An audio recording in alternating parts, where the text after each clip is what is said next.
चलिए जानते हैं मूत्र के गुण। ये चरक सूत्र स्थान अध्याय 1 दीर्घजीवितीय अध्याय में 8 मूत्र के गुण दिए हुए हैं। तो सबसे पहले अपन को 8 मूत्र पढ़ने हैं। कौन कौन सा? भेड़ का मूत्र।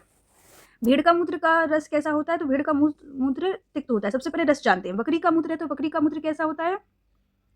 बकरी का मूत्र कसाय और मधुर रस होता है। कसाय मधुर। और गाय का मूत्र कैसा होता है? किंचित, मतलब हल्का सा मधुर होता है। किंचित मधुर, किंचित मधुर। भैंस का मूत्र होता है तो भैंस का मूत्र क्षार, मतलब बेसिक इन नेचर। ठीक है। हाथी का मूत्र कैसा होता है? लवण, नमकीनी।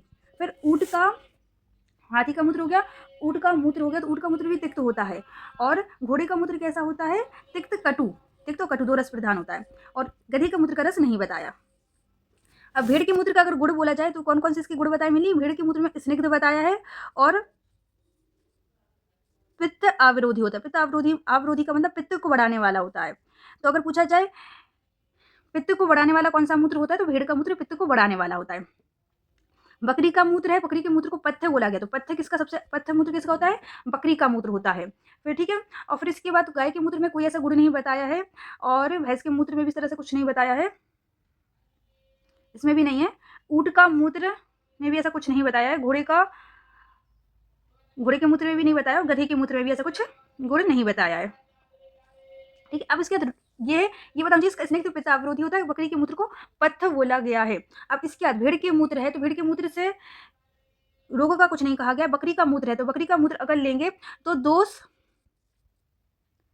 दोषान निहंती मतलब दोषान निहंती बोला गया। दोषान निहंती मतलब दोष निकल जाएंगे बकरी के मूत्र से। गाय का मूत्र लेंगे तो गाय के मूत्र से कौन कौन से? कृमि कुष्ठ नुत बोला गया, मतलब कृमि और कुष्ठ रोग अलग हो जाएंगे। फिर ये कंडू में भी लेना चाहिए गाय का मूत्र। और अगर उदर के रोग है तो भी गाय का मूत्र लेना चाहिए।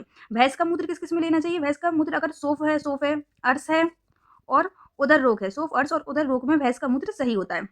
हाथी का मूत्र है तो हाथी का मूत्र कब लेना चाहिए? कृमि कुष्ठी नाम बोला गया है। ठीक है। कृमि कुष्ठी नाम मतलब कृमि और कुष्ठ रोग में देना चाहिए। फिर इसके बाद अगर वध विड़ मूत्र है, वध विड़ मूत्र मतलब विड़ मतलब पुरीस और मूत्र में वध मतलब कॉन्स्टिपेशन है तो भी हाथी का मूत्र फायदेमंद होता है। फिर अगर विष का रोग है, विष ले लिया है, श्लेष्म रोग है, श्लेष्म, और अगर अर्श है तो अर्श में भी हाथी का मूत्र लेना चाहिए। अर्श में हाथी का और भैंस का दोनों का मूत्र ले सकते हैं।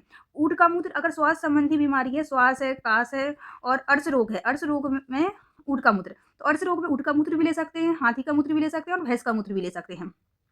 घोड़े का जो मूत्र है, घोड़े के मूत्र में मेनली कौन कौन सा है? कुष्ठ, व्रण और विष रोग में इसका घोड़े का मूत्र ले सकते हैं। कुष्ठ व्रण विषापम में घोड़े का मूत्र ले सकते हैं। गाय का मूत्र किस में लेते हैं? अपस्मार रोग है, अगर अपस्मार उन्माद में गधे का मूत्र और गृह रोग में गधे का मूत्र ले सकते हैं।